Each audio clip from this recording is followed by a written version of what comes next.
E, meus queridos, hoje nós estamos em Gênesis 49, versículo 29 e seguindo. Você vai encontrar isso na Bíblia em ordem cronológica, na página 98, parte B. Então, diz assim, a seguir Jacó deu-lhes estas instruções: estou para ser reunido aos meus antepassados, então sepultem-me junto aos meus pais na caverna do campo de Efron, o Hitita, caverna de Macpela, né? Na caverna do campo de Macpela, perto de Mamre, em Canaã, o Manré, campo que Abraão comprou de Efron, o Hitita, como propriedade para a sepultura. Ali foram sepultados, presta atenção no versículo 31 de Gênesis 49. Ali foram sepultados Abraão, Sara, sua mulher, Isaque, Rebeca, sua mulher. Ali também sepultei Lia. Lia estava morta, gente, a gente não sabia. Ok? Lia não estava no Egito. Vamos comentar isso aqui a pouco. Então, tanto o campo como a caverna que nele está foram comprados dos hititas. Tá bom? Essa é a primeira parte do texto que nós vamos comentar hoje. Então, o Jacó está terminando de abençoar os filhos, está dando essas instruções, e assim que termina essas instruções, ele vai postar-se e morrer ali. Bom, e a exigência dele é essa: sepultem-me lá. Você lembra que ele já tinha feito José jurar que não ia deixar ele ser sepultado no Egito, mas que teria, né? José, juro que você vai me sepultar lá. Agora está falando com todos os filhos, não só com José, né? Bom, na caverna de Macpela, esse texto já é bem conhecido. Há uma ideia aqui que iria desenvolver-se posteriormente, essa ideia: eu me reúno ao meu povo, ou seja, eu estou próximo já da morte, eu vou ser reunido aos meus. Por isso a ideia de ser sepultado no mesmo lugar, né? Agora não é claro aqui se eles criam esse negócio de vida após a morte. Nós sabemos que os egípcios, sim, eles tinham um negócio de colocar lá muita riqueza e coisa para poder, posteriormente, os que eram sepultados serem servidos lá, tem, né, riqueza e tal. Tá bom? Mas os hebreus aqui não fica claro se eles criam em vida após morte. Eu não estou me reunindo aos meus. Tá certo? Gênesis 49, versículo 31. Quando ele diz que ali sepultei Lia, é engraçado, as escrituras não mencionam a morte de Rebeca, a mulher do Isaque. Só aqui aparece que ela estava enterrada, sepultada, dizendo, lá em Macpela. E aí não cita também Lia. Até quem vinha lendo a história aqui não houve o relato da morte de Lia. Agora a gente se surpreende: Lia? Ela está enterrada lá? Ixi, quando foi isso? Foi antes do Jacó descer para o Egito, ok? Foi há 17 anos atrás, ou mais do que isso, ninguém sabe. A gente sabe que Jacó chegou com 130 anos no Egito. A gente sabe que ele viveu 147. E agora ele está dizendo: eu sepultei Lia lá. Quando? Foi antes de vir. Gênesis 49, versículo 33, vai falar da morte de Jacó.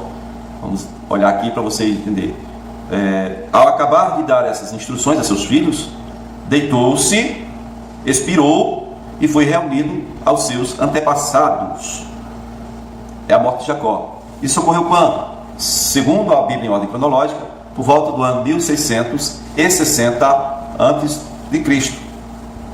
Morreu com 147 anos e acabou de dar instrução aos seus filhos, logo depois que terminou de dar instrução aos seus filhos, tá bom?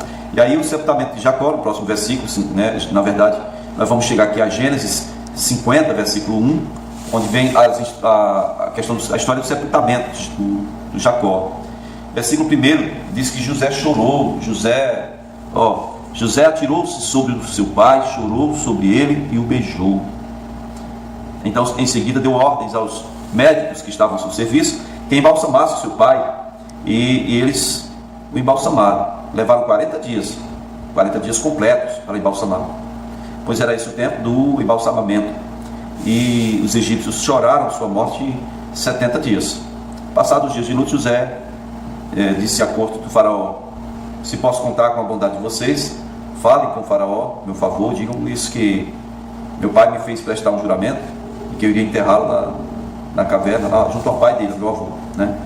E aí o faraó vai e libera ele, não, tal. versículo 7 e 8 diz que toda a família de José, todos os parentes de José foram, menos as crianças, ovelhas, bois, eles ficaram lá em Gósen, né? Então, versículo 9 diz que carruagens, cavaleiros também acompanharam o cortejo fúnebre, uma comitiva imensa. Aí, versículo 10 diz que eles chegaram à ilha de Atade, perto do Jordão, lamentaram em alta voz, com grande amargura, e ali José guardou 7 dias de pranto pela morte do seu pai. Quando os cananeus viram aquilo, eles disseram, chamaram aquele lugar de Abel-Misraim, né?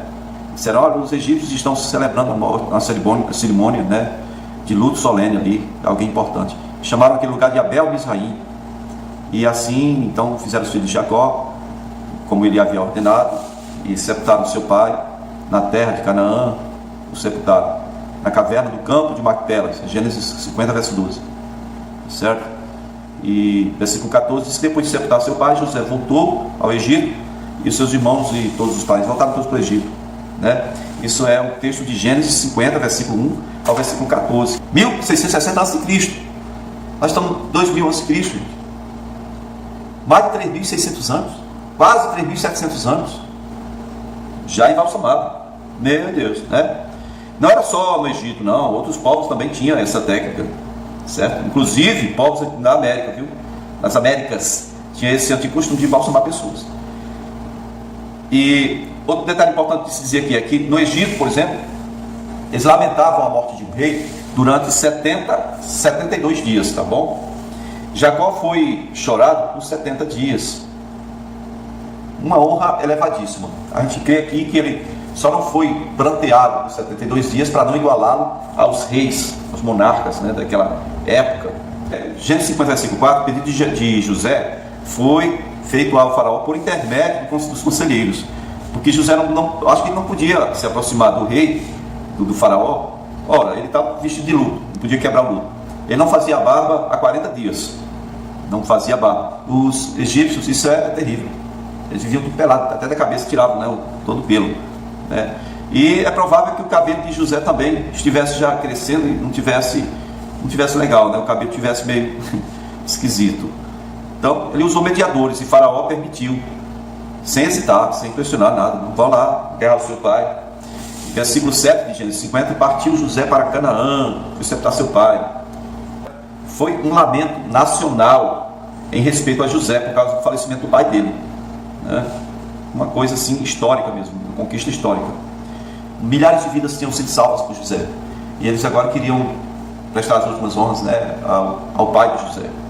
E todo mundo foi. Todas as autoridades foram, tanto os conselheiros, todos foram com ele. Aqui só não fala que foi o faraó, o resto todo mundo foi. Certo? Isto aí. O Egito desceu a Canaã por causa de um jovenzinho que foi vendido como escravo para lá. Quem é que tem o poder de fazer coisas assim? Senão Deus. Um ex-escravo que se tornou primeiro-ministro, ganhou a simpatia, o respeito de toda uma nação. Quem é que pode fazer isso senão Deus? Quero que você guarde isso em seu coração. Tá certo? Gênesis 50, 15. Vendo os irmãos de José que seu pai havia morrido, disseram, e se José vier a ter rancor contra nós, e de repente ele resolver retribuir todo o mal que lhe causamos, então eles, os irmãos de José, mandaram um recado a José, dizendo: antes de morrer, teu pai, não é nosso pai, teu pai nos ordenou que te pedíssemos perdão. Na verdade, que te disséssemos o seguinte: peço-lhe que perdoe os erros e pecados de seus irmãos, que o trataram com tanta maldade. Agora, pois, perdoa os pecados dos teus servos, ou dos servos do Deus do teu pai. Quando recebeu o recado, José chorou, mais uma vez, muito emotivo, chorou. Versículo 18 diz: depois vieram seus irmãos, prostraram-se, mais uma vez, prostraram-se diante dele e disseram: aqui estamos nós, teus escravos. José, porém, lhes disse: não tenham medo, estaria eu no lugar de Deus? Vocês planejaram o mal contra mim, mas Deus o tornou em bem, para que hoje fosse preservada a vida de muitos. Por isso, não tenham medo, eu sustentarei vocês e seus filhos. E assim os tranquilizou e lhes falou amavelmente. Olha que maravilha! né? Bom, queridos, vamos aos comentários então. Primeiro comentário que eu observei aqui, que é necessário que se faça, é o seguinte: José cumpriu a promessa dele, né? E esses irmãos de José ainda estavam com medo. Então, quando o pai, o patriarca, falecia, aquela obrigação de estar honrando e não estar dando desgosto para o pai, aquilo lá, sabe, parece que mudava de figura para algumas pessoas. Não foi o caso aqui para José, tá certo? Então, embora eles já tivessem, os irmãos de José já tivessem conversado, se reconciliado com José, eles continuavam a sofrer com as consequências daquele pecado, dos atos deles, os atos injustos deles, né, contra José. Então, um temor assim, sem fundamento. Já tinha acontecido uma reconciliação. Será que eles pensavam que José tinha reconciliado com eles só de brincadeirinha para poder trazer o pai para o Egito e depois, agora eu vou me vingar, quando meu pai morrer eu pego eles tudinho? Não, não era isso. A espiritualidade de José não dependia do fato de seu pai estar vivo, né? Então, José vamos dizer assim, foi o mais penalizado, foi o que mais chorou, mas foi o que mais perdoou aqui, né? E estava mantendo eles um exemplo de perdão verdadeiro. Algumas pessoas acham que arrependimento é choro e ranger de dentes. Que eu fiz, está sob pressão, está sofrendo por seus atos, simplesmente. Não. Arrependimento fala a respeito de conserto, tá? Remorso que não. Remorso, você sente o pesar. Judas tomou uma corda e foi se enforcar. Tocado de remorso, foi se enforcar. É diferente. O remorso em si não leva ninguém a canto nenhum, a não ser para baixo. O arrependimento conduz a pessoa para cima. Ela reconhece o erro, ela repara aquele erro e ela se compromete consigo mesmo e com Deus a não cometer mais aquele erro. Se vier a errar, que sejam outros erros, mas não aquele mesmo erro, né? Bom, quando existe essa operação do remorso, sabe, é difícil o homem se sentir perdoado. Ele não se sente perdoado, né? E o remorso ele não dá essa condição de se sentir perdoado. É o arrependimento que traz isso, e não o remorso. E veja bem, o que existe quando você tem remorso é só uma reiterada busca por libertação daquele mal que está lhe pressionando. E não há, vamos dizer assim, a reparação cometida, a reconciliação. Isso não é levado em conta quando existe remorso. Quando existe arrependimento e perdão, o que se leva em conta é a reparação do erro e não o erro em si. Então, quem não se arrepende também de verdade, eu já falei o que é arrependimento, é você identificar o erro e reparar, só isso. Quem não se arrepende de verdade, não muda de verdade. E quem não consegue mudar de verdade, não consegue sentir-se perdoado, não consegue se sentir amado de verdade, não consegue se sentir livre de verdade daquele ato. Por isso que fica só voltando e pressionando a pessoa. Com o remorso, a pessoa analisa tudo a partir da sua falta cometida, tá bom? Com o arrependimento, a pessoa começa a analisar aquele ato, aquela falta, a partir do acerto ou da reparação que ele fez daquele ato, ok? Só a primeira parte aqui do comentário dessa história dos irmãos José com ele, né?